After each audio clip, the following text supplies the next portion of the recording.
People have been using the roots of the madder plant to naturally dye textiles red for thousands of years. And since textiles have always been an important part of civilization, those recipes were often guarded secrets. But not today. Today I'm going to show you a simple method on how to dye your fiber red naturally.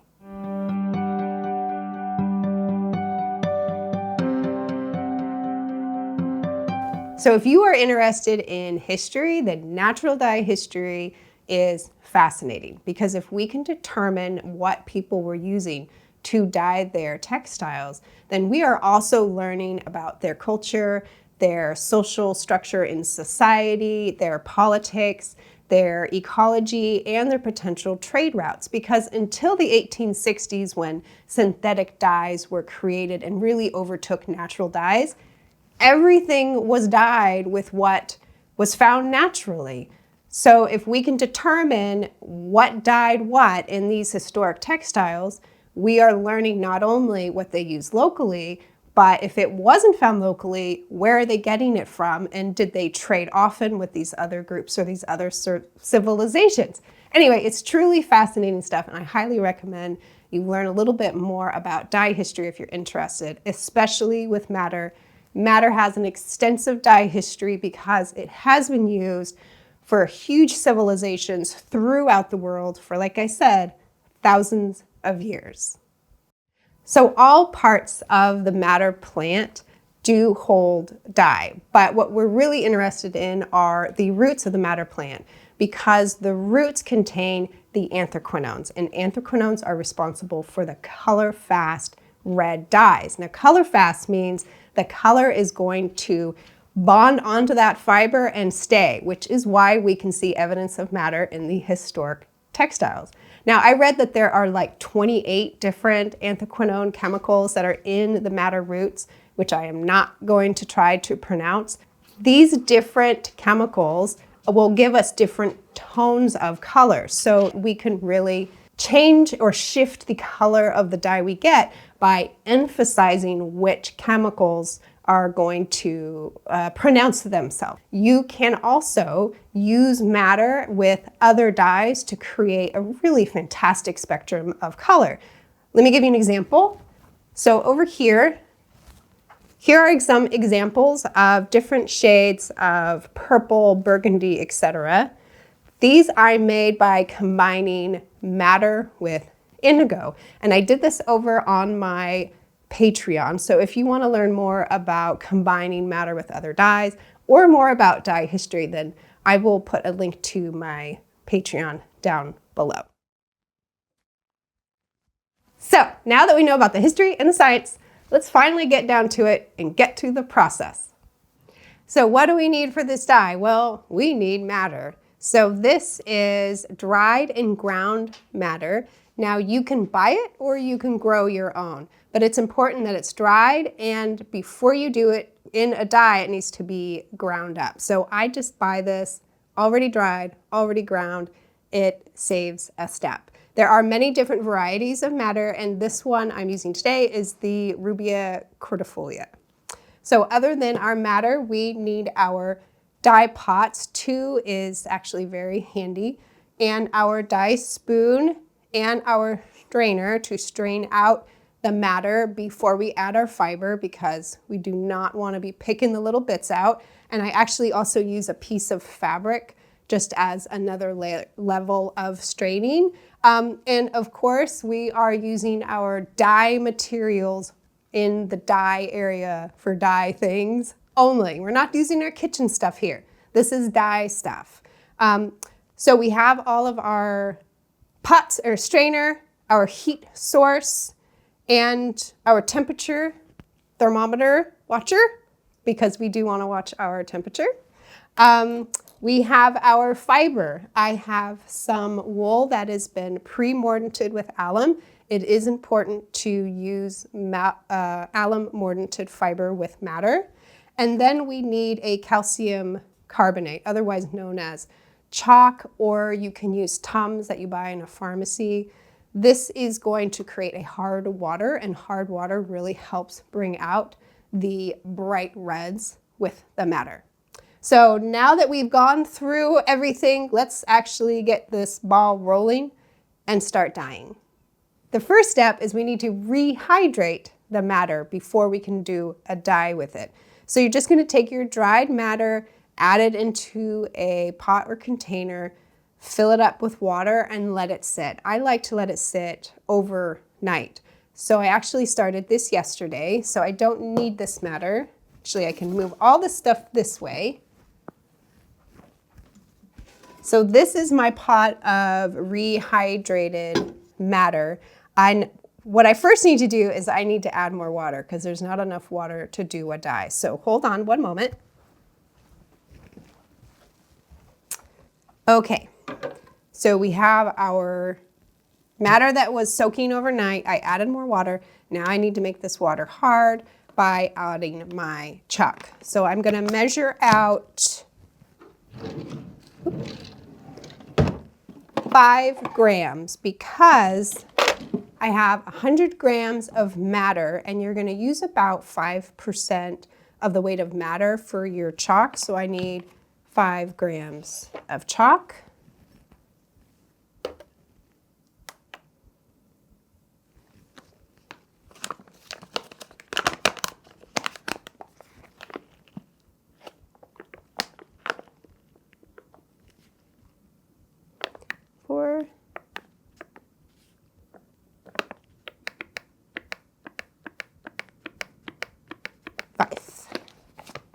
I bought this online. Like I said, you can use Tums because if you look at what Tums are, they are calcium carbonate.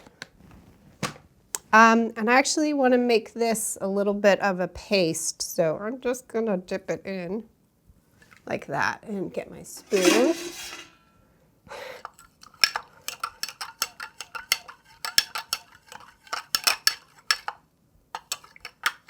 And then I'm going to add this in. Give it a nice, good stirring. Turn the heat on, and I'm going to keep this at a low heat for 1 to 2 hours.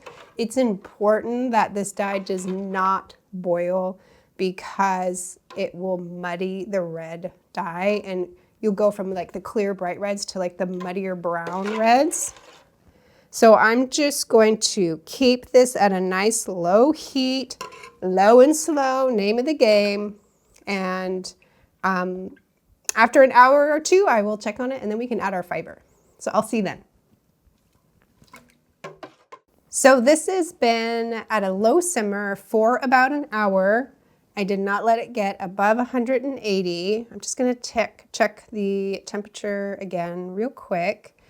The dye has a lovely rosy pink foam on the top, so I think that this is ready to use. Yeah, the temperature looks fine. The important point is you do not want to let this boil. So that's done. And before we add our fiber, we actually really need to strain all of the matter out of the dye because otherwise it's really hard to get it out of the fiber. And to do that, I'm going to pour this into a secondary pot, and I have a strainer which catches the big particles, but there's a lot of small, fine particulate matter, so I'm going to use a little piece of fabric. Now, it's important if you're going to use fabric that it is not a natural fiber because it will absorb the dye. Or nylon. Nylon loves natural dyes. So if you're going to use a piece of fabric, some people will actually put their matter in like a little mesh bag and just keep the mesh bag in the dye pot to keep the particles out of the dye. If you use that, that's great. Just make sure that it is like a synthetic fiber that that dye isn't going to immediately bond to. So I'm going to figure out a way to do this without making a big mess. Turn off my, no, I'm just going to do it like this. Okay. Okay. Strainer. Over. And you can see I've used the strainer before and it's pink from the matter. Okay. I have my strainer. This is acrylic. It's from my curtain in my studio, which is now shorter, which is fine. Okay. I'm gonna pour carefully.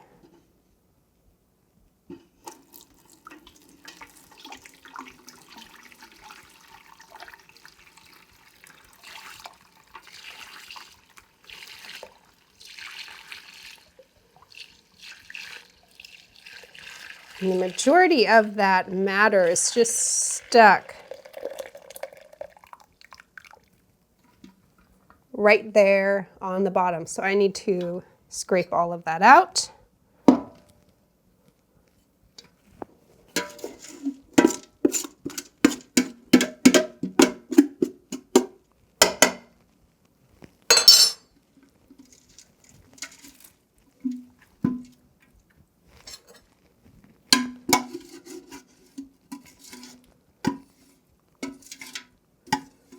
Okay, that's fine. I'm not going to use this pot. I don't have to get every last bit out.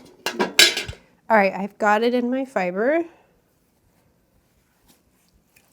And I'm going to try to get as much of the dye that is in the particles out, which is tricky because it's very hot. Ow. So I'm just going to do the best that I can. If I had gloves or a oven mitt, that would be perfect, but I can't be perfect. Ow. So you want to get as much of the dye out of the particles as you can. Don't be like me, get an oven mitt or something and just squeeze it and get it all out, because you can see that, ow, there's a lot more in there, but that'll work for now. Save that. Okay, now we can put this pot of dye back onto our hot plate, and we're gonna add our fiber. Now I have 100 grams of madder, and I'm using about 50 grams of fiber, which is actually a pretty high concentration. You can easily try a 1-to-1 ratio, 100 grams of fiber to 100 grams of madder. You could do even less if you want paler colors. There are so many options to making so many different shades of oranges and reds and pinks that there's plenty of space to really experiment.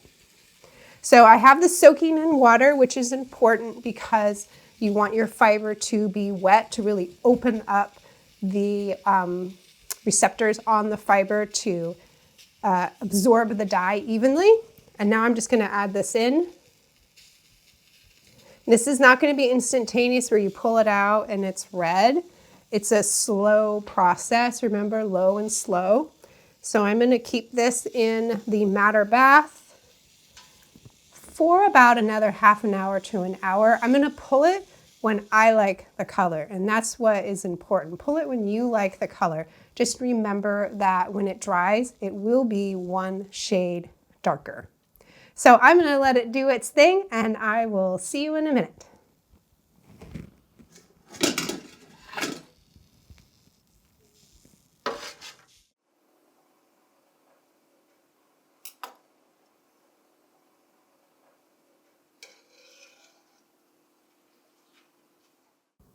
So it's been going for about an hour. I watched the temperature, did not go over 180, and I love the color. It's beautiful, reddish orange. It's perfect. It's just what I wanted. Now remember, pull the color when it's the color that you want. And keep in mind, it's going to dry a shade lighter than darker, because earlier I said darker. No, lighter. So this is what I like to do. I like to turn off the dye, leave it in the pot overnight, just to give it more time to absorb the color, and then let it dry, hang it, let it dry, rinse, done.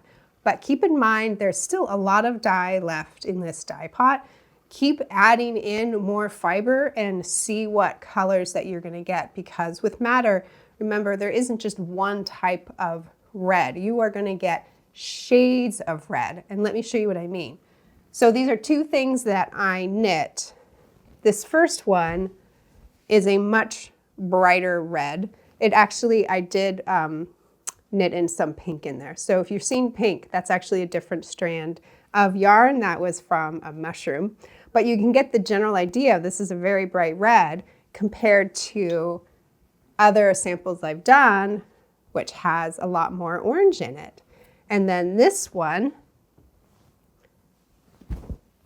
yes, I haven't tied in my ends, I know. This one is a darker red. It's actually because I did an after bath in a very used pot of indigo. So it didn't go purple, but it did darken it into sort of this burgundy color, which I just absolutely love. So there are many options with Madder, and I do go through a lot of them over on my Patreon, where I talk more about both of these sweaters and the other experiments that I have done with Madder, along with all my other dye plants. So if you would like to check that out on Patreon, again, the link will be below.